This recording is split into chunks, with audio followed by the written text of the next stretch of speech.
Bonjour, c'est Aurore. Aujourd'hui, j'ai envie de vous parler des comptes d'épargne.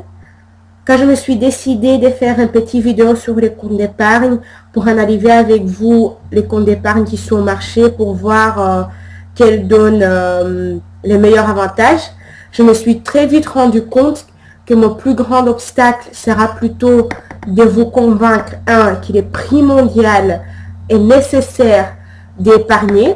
Deuxièmement, que tout le monde peut épargner. Épargner, ce n'est pas un luxe, c'est vraiment nécessaire et vous pouvez les faire. On va commencer par regarder les excuses que les gens utilisent pour ne pas épargner. Peut-être que c'est les mêmes excuses que vous vous donnez. Moi aussi, pendant un bout de temps, je me suis donné ces excuses. Épargner, c'est pour les gens qui gagnent beaucoup, donc je ne gagne pas assez. Carpe diem, je dois m'amuser aujourd'hui. Je peux mourir demain, je ne peux pas prendre mon argent avec. Je ne gagne pas assez pour épargner. Si jamais j'épargne, je n'aurai pas de vie sociale.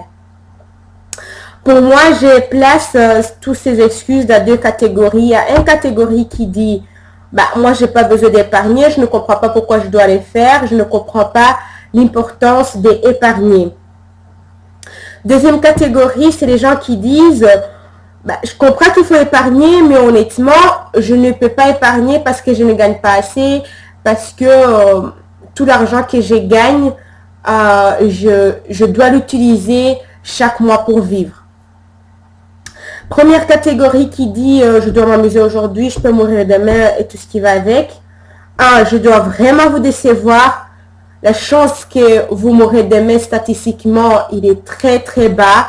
Donc, vous n'allez pas mourir demain, mais au contraire, ce que je peux vous rassurer, c'est que les factures, ils vont arriver demain avec le stress qui vient avec. Encore une chose, c'est que les gens qui disent je peux mourir demain, qu'ils ont des familles, qu'ils ont des femmes, des sœurs, des enfants, moi, je ne comprends pas ces concepts de dire, donc, vu que je peux mourir demain, je dois dépenser tout mon argent. Vu que si jamais vous mourrez demain, vous ne restez rien pour vos enfants ou pour votre famille, c'est triste, c'est leur faire en fait du mal. S'ils ne savent même pas vous donner une bonne funéraille, ça ne sera pas bien. Donc justement pour cela, parce que vous pouvez mourir demain, c'est une bonne raison déjà d'économiser pour vos proches. Les gens qui disent qu'ils ne peuvent pas économiser parce qu'ils ne gagnent pas assez, juste un exemple pour vous dire qu'il y a moyen d'économiser.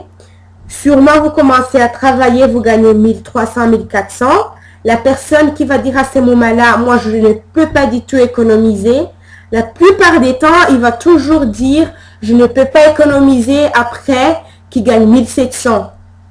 Donc, dès qu'on vous paye plus, vous allez ajuster votre style de vie. Vous allez trouver de nouveaux moyens pour dépenser l'argent qu'on vous a payé de plus. Bon, il faut réfléchir autrement. Il ne faut pas dire, si je gagne 200 € de plus, je vais épargner les 200 € de plus. Il faut plutôt se dire, je dois économiser par exemple 10%, 20%, 30% de mes revenus. Donc, aujourd'hui, je gagne 1300 € aujourd'hui. Je dois économiser 10% de mes revenus. Donc, je dois économiser 130 € par mois. Les jours que vous gagnez 1700, il faut toujours se dire la même chose. 10% de mon salaire, donc je dois économiser 170 €. Donc, il faut penser en pourcentage et pas se dire dès que je gagne 300 € de plus, je vais économiser 300 € de plus. Comme ça, vous allez toujours économiser. Où va mon argent? Si vous voulez épargner, il faut commencer par analyser vos dépenses. Je vous conseille de suivre ces 4 étapes pour en faire arriver à économiser. 1. Vous allez noter vos dépenses. Comme ça, vous avez une vue globale sur vos dépenses. Deuxièmement, vous allez planifier. Après, vous allez planifier vos dépenses. Vous allez essayer de travailler avec un budget. Après, la troisième chose que vous allez faire, c'est renégocier les prix de vos dépenses. Ce qui veut dire, si jamais vous avez un abonnement pour les téléphones, vous allez chercher, vous allez regarder au marché si vous ne pouvez pas trouver quelque part un abonnement moins cher. Quatrième chose qu'il faut faire, c'est supprimer les dépenses luxueuses, si je peux les appeler comme ça, les dépenses que vous n'en avez pas en fait besoin. On va commencer donc par noter vos dépenses. Maintenant que j'ai dit noter vos dépenses, ça veut dire chaque chose que vous achetez, chaque service que vous utilisez, que vous devez payer pour, noter celle-là.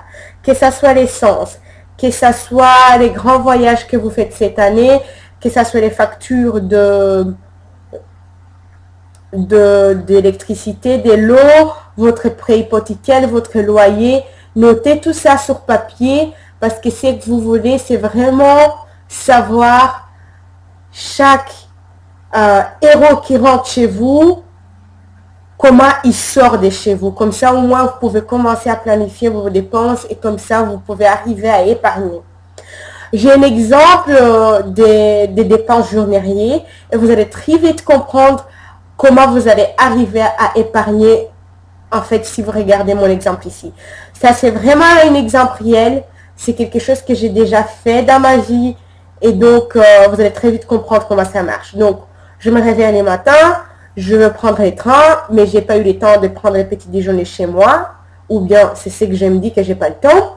Donc, je prends après un pain fromage jambon. Sûrement que vous les connaissez chez Panos. Après, bon, il faut que je bois quelque chose. Je prends un chocolat chaud blanche.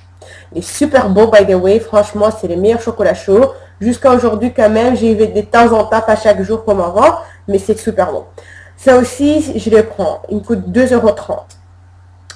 Ben, à 10 heures, il me faut un bar de chocolat ou même ça soit une pomme ou quoi que ce soit. De toute façon, j'achète quelque chose. Ça me coûte 90 cents. À midi, il me faut un sandwich. Il faut manger à midi. Ça me coûte, dépendant de quel sandwich que je prends, parfois, ça peut même arriver à 5 €. Mais bon, le moins cher, c'est 3,50 €. Mais bon, on est de toute façon là, donc on prend quelque chose aussi à boire. Un Sprite qui me coûte 1 €. Ben, quand je rentre les soirs à la maison, pendant l'été, chez nous, aux stations Anvers, ils vendent des fraises. C'est super bon, c'est bien pour la santé. Donc, qu'est-ce que je me dis? Il faut que j'achète ça. Je prends des fraises. Les soirs, j'arrive chez moi. Bon, j'ai quitté tard au travail. J'ai pas trop envie de cuisiner. Ben, célibataire, c'est la belle vie. Donc, je me prends un petit Hector ou un Pizza Hut, un pizza chez Pizza Hut et je mange chez moi. Donc, à la fin de cette journée, en fait, j'ai déjà calculé ça, j'ai dépensé 23 €. Maintenant, il faut se dire, si jamais vous faites les choses correctes, le matin, vous mangez chez vous, à midi, vous prenez vos tartines, les soirs, vous mangez chez vous. En fait, cette journée aura dû me coûter environ l'histoire de 10 €, environ la moitié. Donc, ce qui veut dire qu'en fait, chaque jour, j'aurai pu économiser environ 13 € si vous mangez comme ça chaque jour. 13 € pendant 2 semaines, ça revient à 130 €. Pendant 4 semaines, ça revient à 260 €. Pendant un an, on est déjà sur 2600. Donc, je viens d'économiser 2600 € juste comme ça. Juste en disant, d'accord, les matins, je vais prendre les pains à la maison, je vais boire du thé à la maison ou même du chocolat chaud à la maison.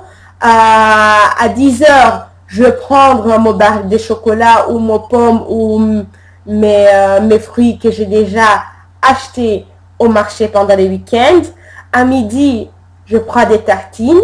Et d'ailleurs, à midi, vu que moi, j'aime pas du tout l'idée de prendre à manger avec à la maison, ce que j'ai fait, c'est que lundi, à midi, je vais au magasin, donc je crois que c'est Arbethen qui est juste à côté. J'achète mes tartines, j'achète quelque chose pour mettre sur mes tartines et j'achète quelques fruits.